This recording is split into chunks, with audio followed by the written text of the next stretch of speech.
in a hospital environment kind of creates or invokes that conversation of whether he's fit or not to lead the party, he's fit to continue being the kingpin in his region. There's so many questions that obviously arise because he's always been a strong figure. And so there are dire implications that come as a result of him appearing to be less feeble, okay? But in that being said, it's also expected. It's not unusual. Someone who's 80, go for a checkup, or you would expect that someone who's at that age goes for a checkup on a regular basis. I think and also I think Africans are very full of superstitions because people get sick. Yeah, people get sick. It's normal. We get sick. It's normal. It's normal. It's normal to go to hospital. It's normal. It's very likely that you are sitting in your place of work with someone who's sick and well today, and someone else who is well, or someone else who's got a terminal illness. Yeah. So these things happen. But I think, one thing that you need to appreciate is his position. He's in a position of authority. He's in a position of power. He's a political figure, a luminary of sorts. And with that type of, pressure on you, there's a lot of eyes that are monitoring his every move. And especially when it comes to that fear of existentialism. But that's kind of where it gets a bit tricky. But you see, what happens is that Paul Biya, the president of Cameroon, is 92 years old. 92 years old. And he's vying for election. I saw that. Yoweri Kaguta, let me break it down. Yoweri Kaguta Museveni, that is 10 years older than Raila Odinga. 92. 12 years. Can these people even see properly? Cameroon now is under election, and the guy is being voted in. The other week when you are not here, we talked about a gentleman called Moses Ali, the MP for Adjumani. He's also 87 years, is vying for the seat. The gentleman who was seen eating some serviette in Uganda. What do you think happens? Let me break it down, first of all. There are many African presidents who are past 80 or leaders. Yes. The others in 90. Museveni is 80-something. Yes. He's vying for the presidency. Yes. So my argument has always been that ageism is not an issue to me. But now the political leaders are making it an issue. And it's actually resonating with a lot of young people. This is something that you also have to observe. Which I'm observing. But remember, the people who are making it an issue are also people who are angling for the vote.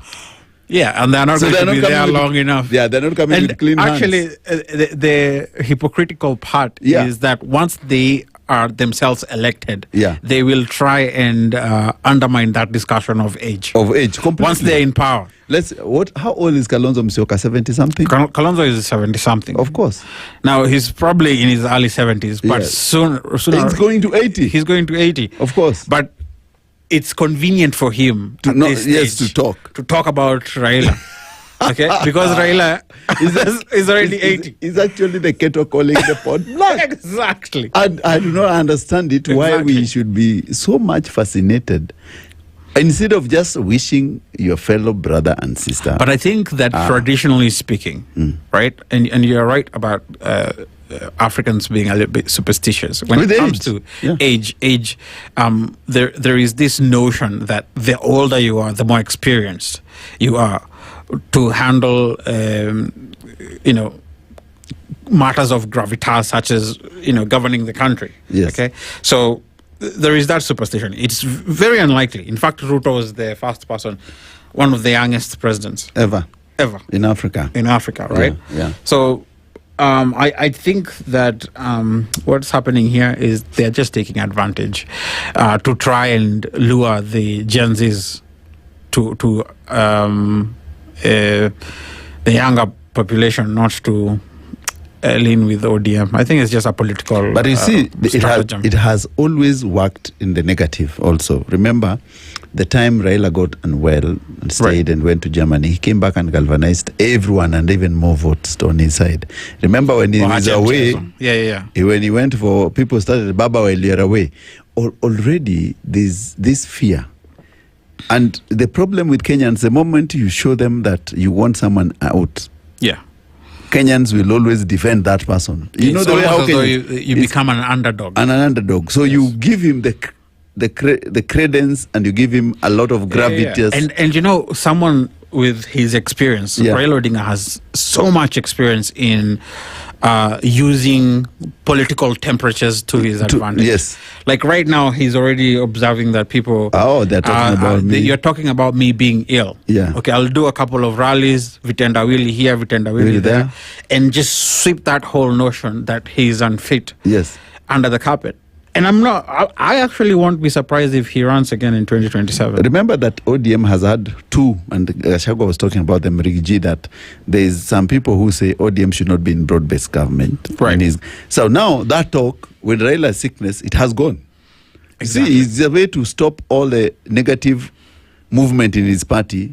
Just check yourself. It's a political card that he has obviously kept. Yes. And now he can flash it out.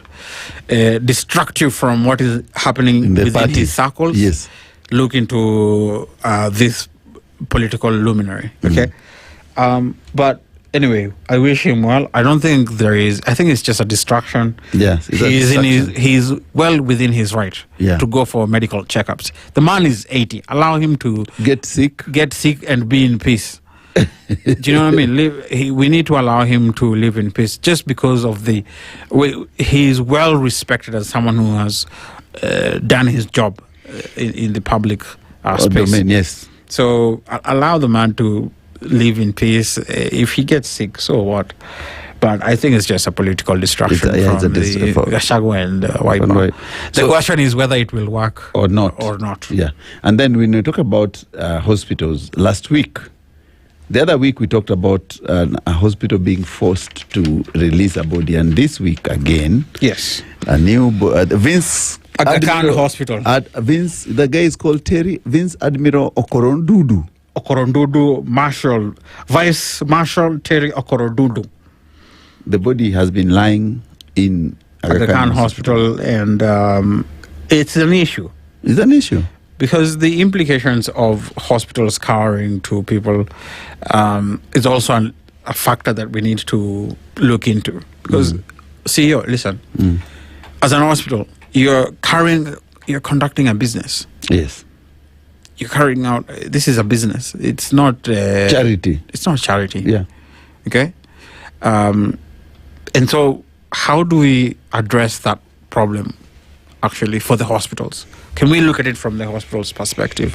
Because it's easy for us to say that, well, there is a lot of ethical violation, there is emotional and financial stress, there is cultural limitations that we need to observe. There's all of that we might find ourselves in a place where we're only looking at the family's level. Point of view, right? So what about the hospital's point of view? My argument has always been, and I like the way the judge actually set it in that ruling. He said that they agree on the payment period. And that's what lacks, because there are some people who are genuinely looking. They're not refusing to pay. They're saying, let me finish with this ceremony, but give me a payment plan. So for me to continue and offset my bill. But this was a huge bill. It's 8 million. This is 9.8 actually. Yeah, but they paid 1.8. So they paid 1.8 now. Yeah, it's 8 million. Right. So what they're saying is that the gentleman has been told to deposit all their travel documents because he's a foreigner. Yeah. So and after that, the body can be taken for military honors. And I find it a bit of a problem is that why don't you involve the Nigerian military to come and help pay for their person? Yeah. Yes. Because it's a Nigerian vice And even then, Marshall. this is an issue that they could have taken to their embassy as well. Yes, take the embassy to see whether the government of Nigeria, can listen, although governments usually try to, separate themselves from such business. The government is not usually involved because, again, it's usually about setting precedents. If the government pays for your hospital bill, then you'll see 100 other people coming and saying, hey, we also need your help. And so it's not sustainable.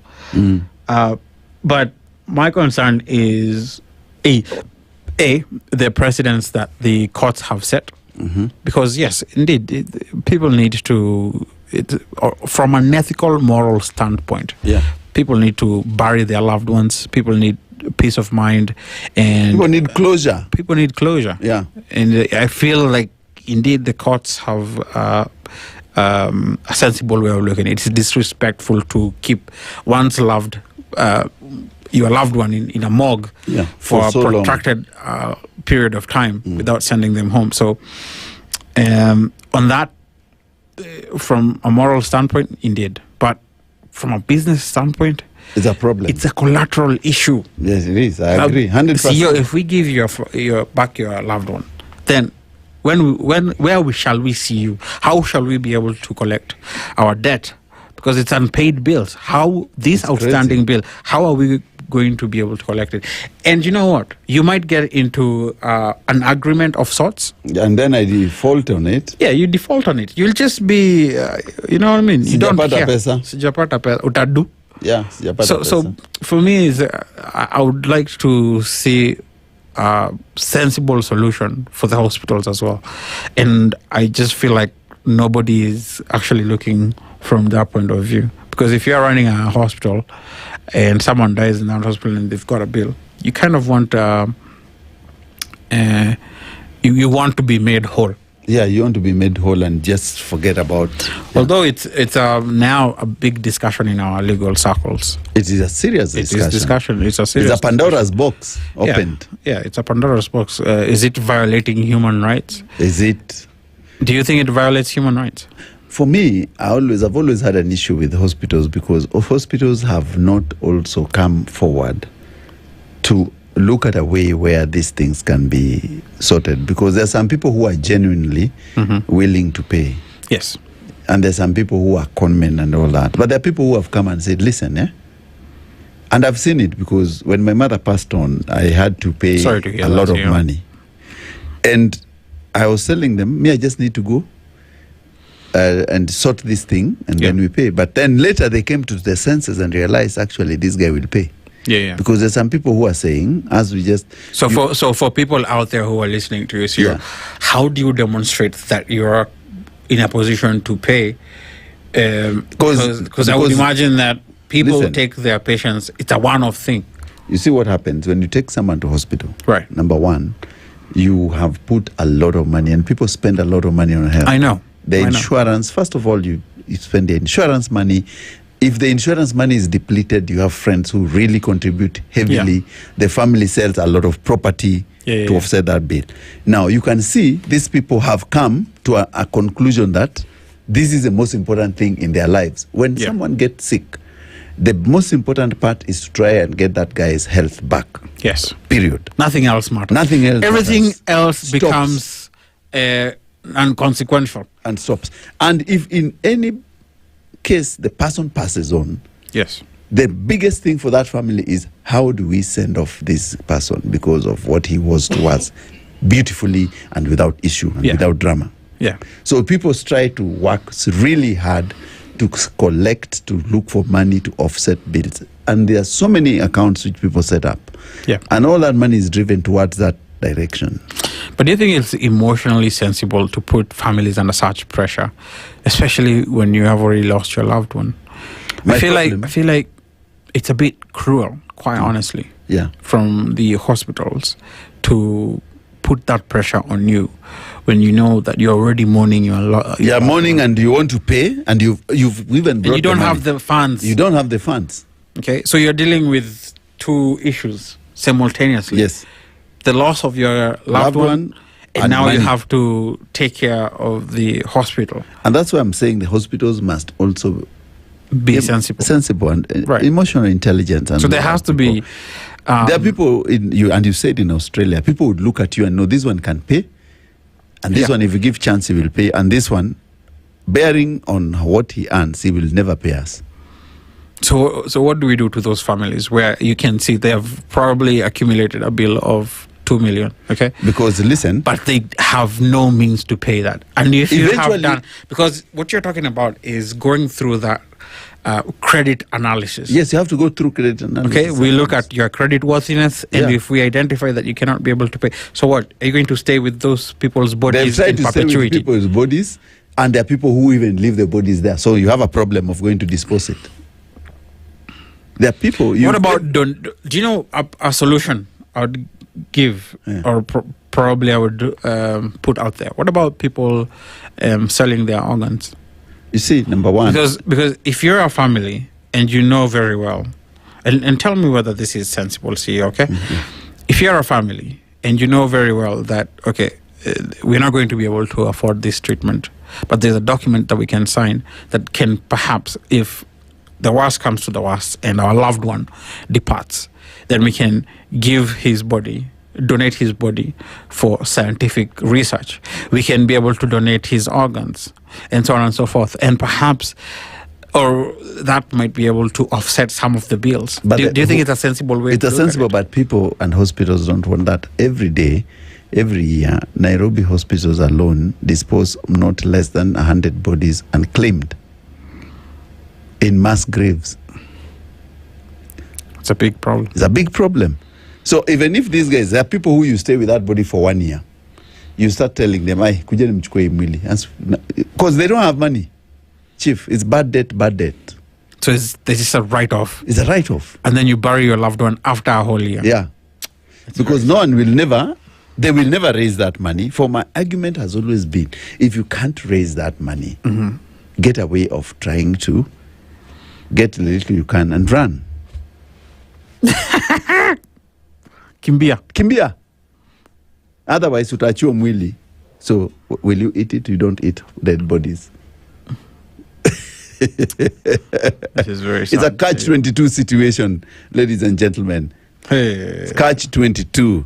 But when we come back, let's listen to some bit of music, of course. It's a Spice Drive. We'll come with, of course, traffic. I know the roads do not look well at all. When we come back, we talk about traffic. We'll bring about these games you have played over the weekend, of course, about English Premier League, the local Premier League and all that. It's Spice Drive, of course, with my viewers truly and I. Keep listening. Yo, Moby, man, drop that shit. You know what time it is. Yeah, I know.